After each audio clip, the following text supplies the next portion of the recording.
Welcome back guys sa ating suriin ang isa na namang pelikula na mula sa DreamWorks. Baka hindi mo napansin ang iba't ibang detalye, easter eggs at movie connections at references sa pelikulang Shrek Forever After.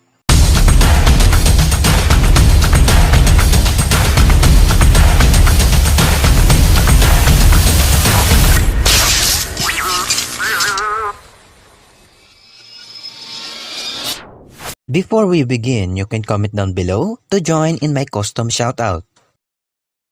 Ang pang-apat na pelikula ni Shrek ay umikot naman sa likod ng maganda at simpleng buhay ni Shrek kasama ang kanyang pamilya at mga kaibigan. Na-stress siya at napagtanto niya na paano kung naging ogre na lang siya. Paano kung hindi niya nakilala ang mga taong nasa paligid niya. Dito niya nakilala si Rumpelstiltskin na gumagawa ng kasunduan sa pamamagitan ng kanyang pagpirma.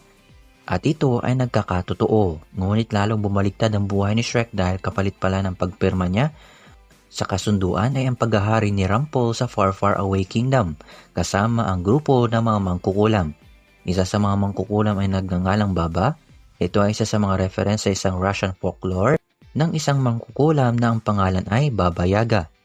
Makikita natin ang tatak ng sasakyan ni Rumpel na ang nakalagay ay Abandon All Hope. He Who Enter Here, ito ay isa sa mga reference na tumutukoy sa Gates of Hell na mamabasa natin sa unang pahina ng librong Dante's Inferno.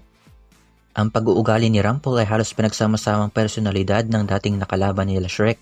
Ang kanyang height ay hango kay Lord Farquaad, ang paggamit niya ng mahika ay hango kay Fairy Godmother, at ang pagkasira ng kaharian ay siyang nangyari rin dahil kay Prince Charming. Samantala, isa sa main character dito ay si Pied Piper. Hindi itong unang paglabas niya sapagkat siya ay lumabas din sa unang pelikula. At yan ang ilan lamang sa mga nakita at napansin ko sa pelikulang ito. May nalagpasan pa ba ako?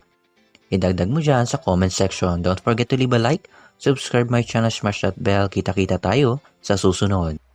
No hell. I don't care how big your eyes get, play, it's not going down.